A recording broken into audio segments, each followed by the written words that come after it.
kwa maadui wao wa kisiasa kule kwa mikutano. Ni kweli si kweli?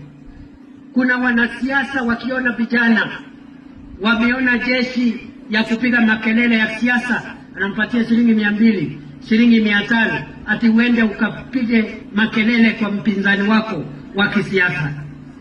Wengine ambao wanazunguka Kenya hii wakiona vijana wanaona guns, jeshi ya kwenda kupiga vita ya kisiasa ya wapinzani wao.